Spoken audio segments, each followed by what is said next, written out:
పిల్లలతో వచ్చే పెద్ద సమస్య జంక్ ఫుడ్. అందులో మనకి ఇప్పుడు ఫుడ్ డెలివరీ యాప్స్ అవన్నీ ఉన్నాయి. మనకి చెప్పి సగం చెప్పకుండా సగం పిల్లలు జంక్ ఫుడ్కి బాగా అలవాటు పడిపోతున్నారు. ఎంతవరకు వాళ్ళకి అలౌ చేయొచ్చు, వాళ్ళని ఎట్లా ఈ జంక్ ఫుడ్ నుంచి మనం మార్పించవచ్చు, అంటే వాళ్ళ హ్యాబిట్స్ని కొంతవరకైనా మనం వాళ్ళని మార్చగలమా? వాళ్ళకి ఎంతవరకు అంటే పిల్లలు ఎట్లా ఆర్గ్యూ చేస్తారంటే, మేము హోల్ వీట్ పిజ్జాయే కదా మేము తింటుంది, అందులో వెజిటబుల్స్ ఉన్నాయి కదా, తర్వాత టాకోస్ ఎనీ బర్గర్స్ ఏం తీసుకున్నా అందులో మళ్ళీ మేము హెల్తీగా వెజిటబుల్స్ అవన్నీ ఉంటున్నాయి, ఎందుకు మీరు దాన్ని అపోజ్ చేస్తున్నారు?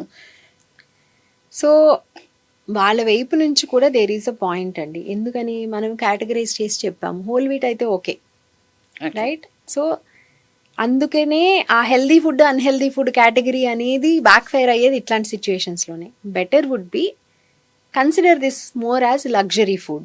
Okay, you cannot have luxury every single day or very frequently. Occasion అనేది క్రియేట్ చేసుకోండి. It is okay to have a burger, it is okay to have a pizza, కానీ ఎంత ఫ్రీక్వెంట్గా చేస్తున్నారు? వారానికి ఒకసారి, వారానికి 2 సార్లు అనేది కరెక్ట్ కాదు.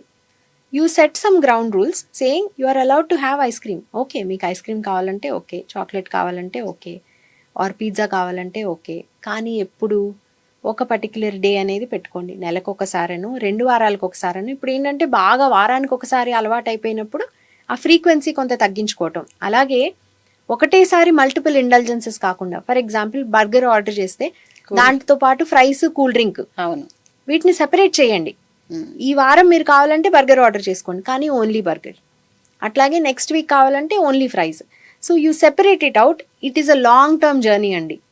ఇప్పటి వరకు గత 3 ఏళ్ళుగా, ముఖ్యంగా కోవిడ్ టైంలో అయిన అలవాట్లు సడన్గా 3 నెలల్లో మారిపోవు. దానికి నిజంగానే ఒక ప్రణాళిక అనేది ఉండాలి, ఒక ఆలోచన అనేది ఉండాలి. కన్సిస్టెంట్గా మనం రెపిటేటివ్గా అదే చెయ్యాలి. వాళ్ళకి ఆ మాట చెప్పినప్పుడు ఆ మాట మీద నిలబడి మనం కూడా చెయ్యాలి.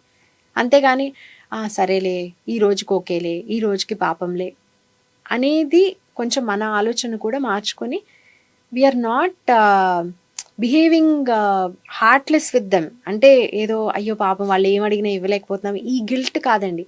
వాళ్ళు ఏమడిగినా ఇవ్వటం అనేది వాళ్ళకి లాభం కలిగించేదా నష్టం కలిగించేదా అనేది కూడా మనం ఒక్క స్టెప్ ముందుకెళ్ళి చూసుకుంటే కానీ మన డెసిషన్ అనేది కరెక్ట్గా తీసుకోవడం జరగదు. So okay.